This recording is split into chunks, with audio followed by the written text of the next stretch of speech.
who is this? Iron Man. Iron Man, right? You guys know what? This should be smaller. What is this?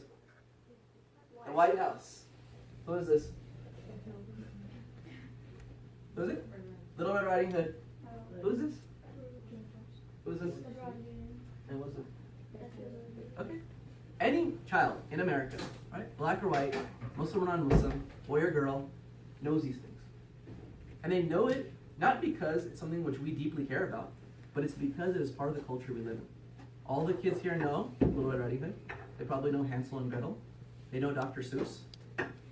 They know, so that's from the literature perspective and story. They know icons, Statue of Liberty, White House, right? They know people. George Washington, who is hundreds of years gone now, and someone who's popular today. And they even know pop culture, which is Iron Man, right? And I want to pause and ask a really, really big question. This is the Western cultural context that all of our kids are being raised in. Why would we expect them to turn out anything other than a typical American if that is all they get exposed to? And so what I need to really want to emphasize today is the need to create an Islamic culture with a subculture within where we live. So we talk about positive development.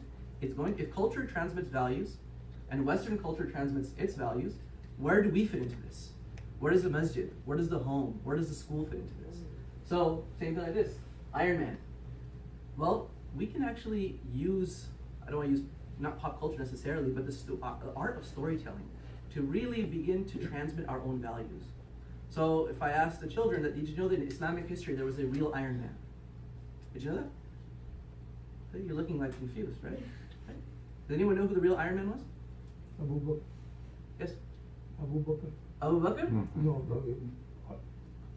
Umar.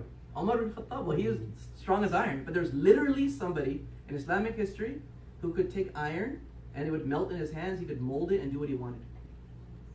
You know this? وَأَلَنَّا لَهُ الْحَدِيدِ. Dawud alayhi salam. Prophet Dawud alayhi salam was literally Iron Man. Right? This guy is fake. He's a movie. But Islamic history, we have people that Allah gave real superpowers to, the Anbiya of Allah subhanahu wa ta'ala, the messengers.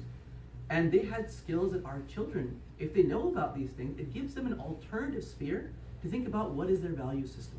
Now with Dawud alayhi salam, you tell them that story, so he's a real Iron Man. What about another example? You guys know what the Game of Thrones is? Yeah. Yeah? You're a little young to know about that. But this is what I'm talking about. Everybody knows these things. Well, there actually is a very famous throne in the Quran from a story. Of course, there's the Arsh of Allah subhanahu wa ta'ala, but there's the throne of Bilqis.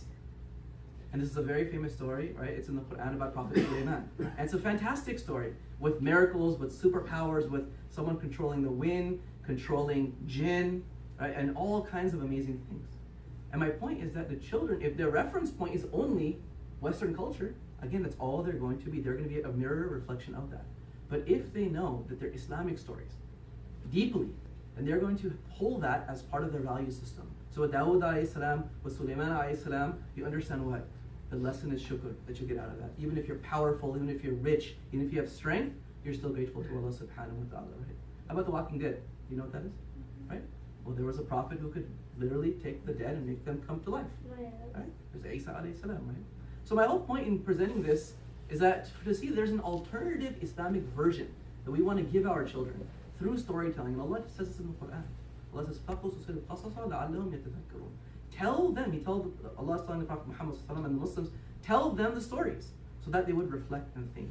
Within our stories is our culture. Within our stories are our values. And that is where we need to drink from. We need to be exposed to it every single day. But how? Well, I'll think about a couple of things quickly. First thing is the home. The home is the main environment that everybody grows up in. And it is the most influential part of a child's life. And we have to now ask that if the system around us is not Muslim, the system around us has Western values that are permeating everywhere. But where do we give them the Islamic values? The house is, of course, one place.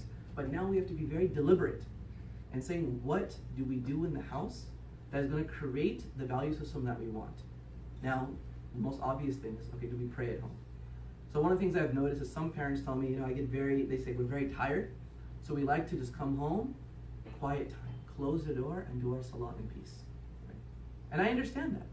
But does that send a signal to the child, where again, they're not seeing salah anywhere else, about the value of salah and the importance of salah? Or is it a family activity?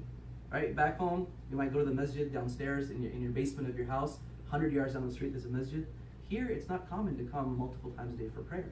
So do you create an environment in the home that's very deliberate? That every single thing I do, I'm trying to transmit the Islamic value system. Do you tell them stories? I'm sure everybody here has read Dr. Seuss to their children, right? But have we read Islamic stories? And do we go and seek out those Islamic stories and say there's going to be Islamic story time every single day? I'm going to read it to you. I'm going to find cartoons. I'm going to find apps. I'm going to find movies. I'm going to find some way that you get reinforced with these stories day after day after day after day. And when they're young, of course, it's just the story. But as they get older, what I want to talk about a bit is this, that for any task that we want our child to engage in, you might think it's reading Quran. You might think it is having certain Islamic conduct and character. You might think that it's respecting parents, whatever it is. There is something that is in human nature that we find is that people want to engage in tasks that have certain components within it. The first thing is that that task is actually interesting. And I'm going to say this in the context usually of Islamic education, being very blunt. Rarely is it interesting. Number two, is it useful? So when we teach children Islam, that are we teaching it in a way where they find personal utility in it? If you found yourself studying math, or any of the kids, or yourself when you were younger, how many times do you study something and almost zone out because like, this seems useless? Once you find something is not being useful to you, to your identity, to your life, you're not going to really give it your attention. You're not going to be motivated to do well in it. So now when we think about teaching the children Quran, or Islamic studies, or anything else that we believe in as our value system, are you making it something which the kids find utility in? Is it useful? And I'll talk about how later, but the third thing is that, is it actually relating to their identity? One of the challenges that we have is that with a Muslim child, you're telling them to do something, and their reference point is their non-Muslim friends. So they're looking around saying, why do I have to do this? Nobody else does this. You know, my non-Muslim friends don't have to read Quran, right? They don't have to learn Arabic, right? They don't have to do all this stuff. And so now we're having a challenge about, is it something which they relate to as part of their identity? And the fourth thing, very briefly, is what's called cost, and that has to do with a trade-off. Do they feel like they have to give up a lot? Do they have to give up watching football on a Sunday if they like football? Do they have to give up watching cartoons if it's in the middle of the day? What are they losing? So to think a lot about what are we making our kids trade off. I'll move to this really just for a minute. There's a really nice theory out there. It's called self-determination theory. And what it says is that a human being, in order to thrive in any environment,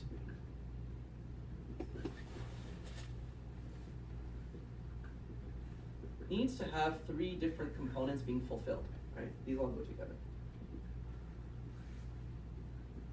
But for any environment that a child is in, or a human being, think about yourself, if you're at work or anywhere else, you want to have some level of autonomy in that what you do. When you are being given a task and not given any choice, that just sit and do this, that is something which most people find very frustrating. We have a natural desire to have some autonomy in the way that we work, in what we study, and how we behave. The second thing is it's something which we can relate to. It's related to me as an individual, it's relatable to me with my friends or my social group. And the third thing is that we give people feelings of competence, and I can actually do this. I feel efficacious. And so I want us to think about this model when it comes to how we teach Islam.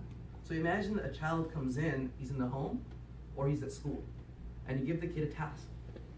And you say, do this task. I don't want to do the task. Do it. I really don't want to do it. You have to do this, right? This is essentially giving the child a little autonomy, right? And then you have to ask, why is he not wanting to do that task? Is it something he doesn't relate to? Is it something he doesn't feel competent in? Like, what is the problem? So I think what we need to do is begin to diagnose what is the cause of the lack of engagement that we often find with the children. As opposed to thinking that, you know what, it's just, they're lazy. No, there's really something underlying that desire to engage or not to behave, not to engage. And until you diagnose it properly, right, we're not going to solve this problem. And you can try your best to give them information and put them in programs, but it's really not going to work. So we go back to this, right? We talked about the home a little bit. And here when I talk about the home, I'm also talking about making very conscious choices with not just what you do, but what you allow them to do. So of course, within the home, right, there's technology. How many of you have an iPad in the house or a Kindle? Many of you, right? How many of you have a smartphone that the kids have access to, right? Yeah, or the kids have it themselves, right? This has become an alternate reality, actually, right? In the past, when you're in the house, you're in the house, right? And maybe there's books, but now you can actually access anything you want. You can have relationships with people across the world. You can communicate, you can be in all kinds of systems, and we really need to be careful about now. This is passing and transmitting values. Social media is transmitting values, Facebook is transmitting values, Instagram is transmitting values, and so to really talk to the children deeply and to figure out, first, what are they doing? I think oftentimes we don't know what they're doing. And number two is if once you talk to them, how can you use that if they're going to use it in a positive way? Because really what we found is that sometimes parents are trying to do everything, not realizing that a lot of what is happening with their children is happening because of technology. They're talking to people that maybe you don't want them speaking to. They are learning things that you don't want them to learn about, so on and so forth. The other part is talk about the school. So kids spend the most time at home. Second, in their entire life, they're going to spend most of their time in a school, from the age of probably 5 to about 25-ish, right? Kids spend 6 to 8 hours a day in the school, let alone a few more hours studying. So we have to start to think about what is happening within the schools. As a parent, if your kid is in a public school, you need to be very aware of the curriculum that is being taught to your children. Some schools are different than others. Some will push values that that are really problematic at a very young age. I remember my daughter was in first grade.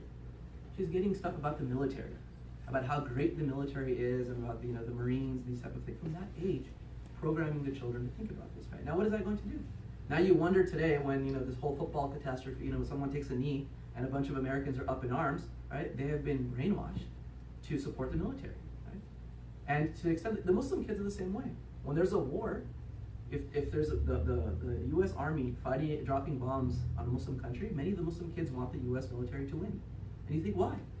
They didn't sit and actively think about that. But from a very young age, day by day, they're getting that signal when they're watching football, when they're watching basketball, right? When they're in school, right? So be very careful and conscious about what's happening in your child's school. Monitor their work closely. Speak to the teachers and observe their peers. The peers are the most important thing, obviously. That peer relationship. So elementary school usually is not as toxic. What we find is that in elementary school, parents have the biggest influence on their kids. Once you move into middle school and high school, many of you know this, the relationship with peers becomes a whole lot more important. So at that point, we need to think very carefully about what are we doing with our kids, who are they hanging out with, under what rules do we have in terms of where they can go, and who they can be with. Do we have any right to dictate who they can spend time with? This is all a very contentious negotiation, but we need to think about that also very, very, very closely. The last place is this. What is this? Any of the children know what building this is?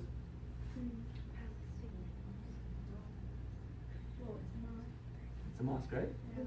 But everyone knew the White House, right? This is much more important than the White House. Maybe some adults can help. The Masjid al-Aqsa, right? This is one of the most sacred places in the history of Islam and in the world today. One salah here is worth 5,000 salahs somewhere else. Right?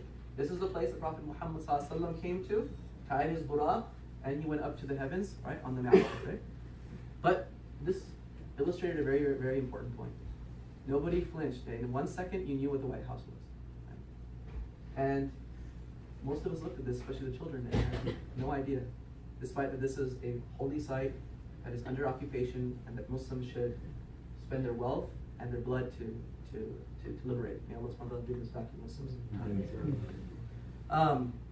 So go back to the masjid space and think about everything I said: autonomy, relatedness, competence, values.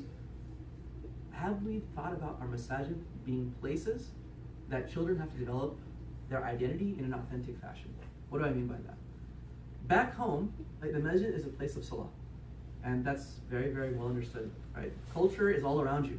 There's clubs, right? There's other places where you get Islamic values, but the masjid is not really a place for value transmission, it's a place for salah, right? It's not a place to make friends necessarily, it's not a place to socialize. But in the West, we have to be very, very sensitive to this, that this is actually the place of primary Islamic acculturation, of course outside the house.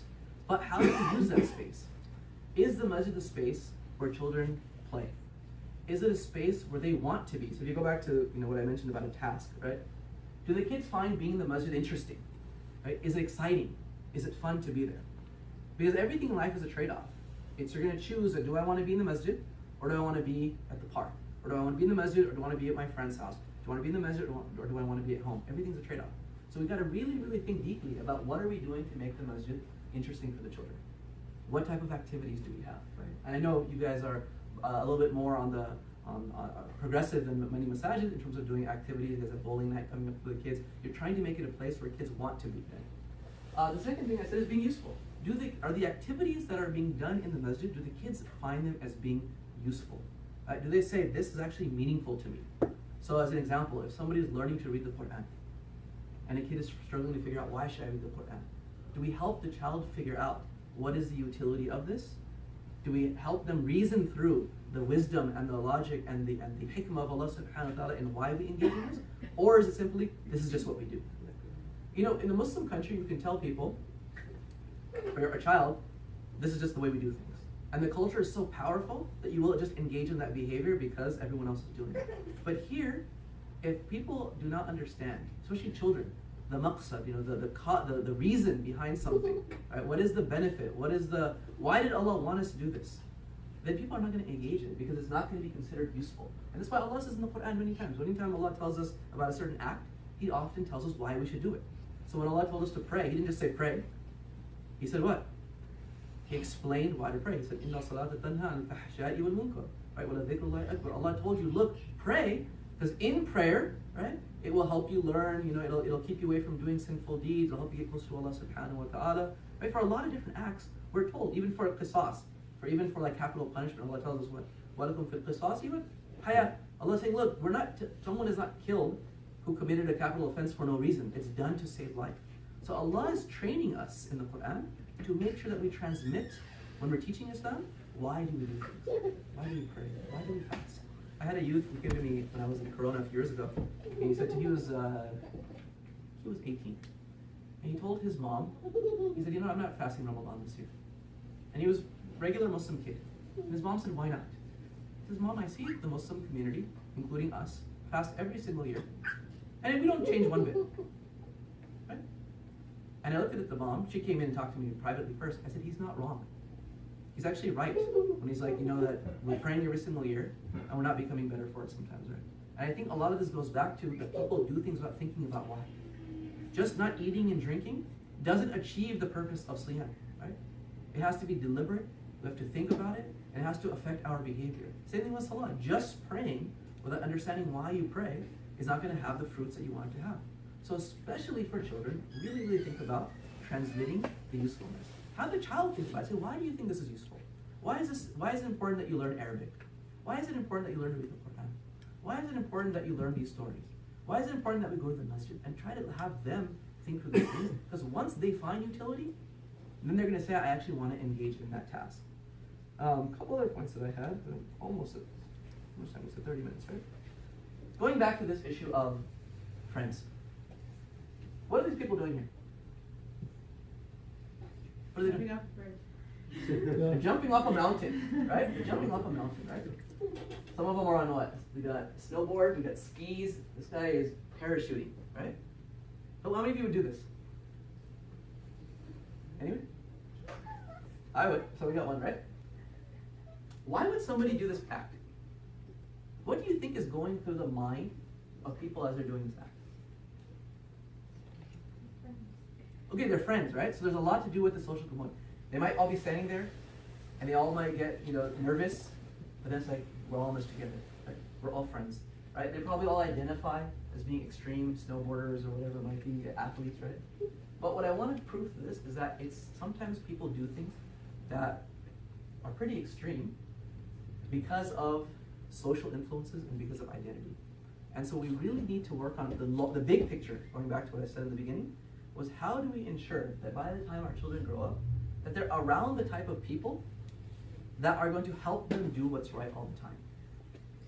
Because you can't, in the masjid when you're 5, you can force your kid to be with a Muslim kid. Once they're 16, and now they're hanging out with non-Muslims most of the time, once they go off to college, that is when the training wheels are off. And that is when your job as a parent, of course it never stops, but your influence is going to wane as the years go on. But at that point you need to be confident that I have done everything in my power, that they are going to be with the right people, who are going to make the right decisions. And sometimes people are not going to want to do something. Sometimes, you know, even one of us may not want to engage in a particular action. Maybe someone's really tired, it's like, I don't want to pray right now. You know, I'd rather just delay my prayer. But then maybe your wife, maybe your husband, maybe somebody else around you saying, you know what, let's get up, we can do this, right? Sometimes it's positive Peer pressure can be very, very helpful. So for parents, help your friends, help your children find friends that will create these lifelong relationships that will help them engage in the right behavior. And that is going to be in college, it's going to be beyond college, it's going to be when they pick a spouse, it's going to be when they pick a career. These friendships that kids build in adolescence, often they last forever. Especially in college, they last a long time. So my point in really highlighting this was that to never ever underestimate that your children, even if they have a strong value, this person might have not wanted to do this whatsoever. He might have said, you know what, I really don't want to do this. But these 3 friends might have convinced him to do this, right? This might be any of our kids. This could be one of our kids, and he's in school, and there's a strong desire for drinking alcohol with other friends, or with drugs, or with the opposite gender, or anything else. And if we're not conscious about putting the right people around our children, then we shouldn't be surprised when we make these mistakes. So I really, I have a couple more things to do. Yeah, so the last point I really wanted to make was that to think about role modeling for your children. How can you put your children around the right type of role models? Whether those be children their age, whether it be children who are people older than them, mentors. One of the things we found is that when children in our communities have mentors who are about 3 to 5 years older, who can help them navigate the previous stage that they were in. So if you have like a 16-year-old and they're with a young college student who's been through that phase of adolescence, who can help mentor them through halaqas and through personal time, they're just hanging out and drinking coffee, they're going hiking. This helps a lot. We found this to be one of the most beneficial things. Because by that time, 16-year-olds, 17-year-olds, 18-year-olds, they don't come to the masjid for Sunday school anymore. There needs to be a different level of bonding, there needs to be a different level of role modeling that's going to help the child grow into who you want them to grow into. So I'm going to stop right now, and there's a lot I could say, but I want to give this 30 minutes, 40 minutes for a conversation. So I'll stop and let you ask questions. So, questions or comments? Yes, sister. I'm sorry, I do have my children here kind of looking at me. But, as a parent, I have tried, just like you're saying, to make the house for them all the time when they come, try to do the salah together, or listen to even Islamic, a lot of Islamic lectures together. So I usually put what they like or the speakers they like in there. So alhamdulillah, I'm very proud of them, in the city and the where we live, there's not a lot of Muslims, even their friends, there are a lot of, non-Muslims in there. So I have noticed that just like you said in elementary school, very proud of their, background, culture, even country, and even I didn't want them to do a presentation, but they chose somebody from my country to, do a presentation at school. But slowly I do see it, and just like you said, in middle school and high school, I think they'll kind of become more conscious of how people judge them or how people think about them. So, I have tried as a parent to instill whatever they need at home, or even take them to a very lecture and things like that, so they can, get inspired, and at the same time I'm getting inspired. So how can they, fight that? I don't blame them, because Sure. they are totally, surrounded with a lot of, other things in there, and it's very hard to fight it off. How do I empower them? How do I help them at home so that even when they are older, away from me, so they do, they're still proud of who they are and how they are. Exactly. It's a big question. I'm sure many people here can chime in. I will just start by saying a couple of things. So number one, like I did mention, it's harder to get good Muslim friends as you get older. So you have to start to broaden your network. So one of the things that we have found that works very well is try to find, there's camps that happen annually. There's camps that happen sometimes even quarterly, when there's opportunities for Muslims to be in intensive gatherings together. So for instance, in Orange County, we have these regularly, and I think in San Diego they have a few as well, where for a weekend, that the kids go, and they're just 100 adolescents together. And they're able to really, really connect and see that what we're struggling with, our other Muslim friends are struggling with, how do they navigate their problems, and that begins to help the children feel like I'm not alone in this. Because what ends up happening is we talk about identity development, you're gonna wanna fit into, there's 2 really interesting things about identity. Everybody wants to fit in, but everybody also wants to stand out. No one wants to be like everybody else and be like useless, because then if you're the carbon copy of somebody else, you don't have any place in that group, right? You wanna stand out some way. So to help your children figure that out, say, how can you fit in? So you can fit in, right? So what are the ways that Islam allows us to fit in? Are there ways that perhaps that you feel your clothing can fit in to a certain extent, but at the same time you want to stand out? So like wearing a hijab is a great way of standing out, but right? Can you find a way that makes you feel like you somewhat fit in as well? So it's negotiating that really, really tight boundary of like, I look like I'm very different, but also I don't want, and you don't want them to look like they're just like the average American. So one thing was, I would suggest putting them into these larger networks. Number two, like I really mentioned, I think it's small, like halaqas, like these, almost study circles that are very informal, are the most powerful because they don't require 10, 20, 30 people. They don't require a masjid. It requires a parent finding 3 or 4 families who are like-minded and saying, look, we have children who are the same age, and they can probably benefit by spending time with one another. And so every single week, they're going to meet. And in that week, hopefully, if there's an older person that's maybe 5, 6 years, they're senior, that would be ideal. But if not, even if it's one of the parents, to say, can we just build this week after week after week? Just that repeated engagement is enough to build an identity. Sometimes people think you need 10, 20, 30 peers. 3 or 4 friends reinforcing one another week after week can build an identity. So I would say those 2 things are the immediate things that pop into my mind. I don't know if anyone else here probably who has adolescents might want to chime in as to how do you support your kids when it comes to keeping their identity in adolescence? A lot of injecting a lot of Islamic ideas and values and try to, like you said, link them up with like-minded people and when it comes to my kids, it's important for them to feel that they are special, that they are unique, and what they have as an Islamic identity is something that should empower them. It should not be something that they should feel a weakness about by being amongst others. Yeah. So how do you? So I guess the question I'm going to get to is how do you teach your child to have izzah for Islam? That's a very, very tough concept, right? And that's why I said role models are extremely important. And so one of the things that I would advocate as well is as your kids get into adolescence, have I think a reading list in particular of certain Muslim figures that you would think are good role models for them. Tell you as a male Muslim, I found a lot of influence by reading like Malcolm X or Muhammad Ali, right? People who you look at and say these are strong Muslims who lived in America. And they're like, I mean, no one could say they were not American. They're as American as it gets, but like they had their izzah. And so by watching them, by reading them, reading their books, reading their stories, watching movies about them, it started to make me feel proud. I said, no, I want to be a Muslim. I want to be like somebody like this. So if you can find people like that for your child, to say, well, who would you like to be, or what do you know? Expose them to these different names, expose them to these books, having programs in the community about that. I think it's very important that we give our children an actual alternative to say, well, look, what can you be? Because right now, most children, when they look around, they say, well, I got singers, I have athletes, I have maybe like, certain like big CEOs, like, years ago, kids wanted to be like Steve Jobs or like Elon Musk, but there's no alternative. If you ask a child, if you asked him, give me one good Islamic role model, they'd be like, I can't think of one. Like, can anybody think of one? Who's in society today in America? Anybody know? Kareem Abdul-Jabbar. Kareem Abdul-Jabbar? Okay. Right. And now he's also kind of moving to that later end of life, right? Yeah. Right? Adib Kuzi. Adib Kuzi, mashallah, right? Don't tell that to my wife. Mashallah. I have a comment about that though. Yes. I'm just kidding. But like really, like think about that deep, like find, and they could be there are certain even like young scholars, both male and female, in the U.S. who I think are worth our kids being exposed to. Whether they be bigger figures nationally, like people like Omar Suleiman, people like Sheikh Yasser Qadhi, people who say, look, these are young Americans, right? Who you could emulate. They're highly educated, right? Some of them have PhDs and they've studied extensively Islam and secular studies. Look, they've made it in dunya and they've made it in deen and with dunya. So you have to begin to offer them that.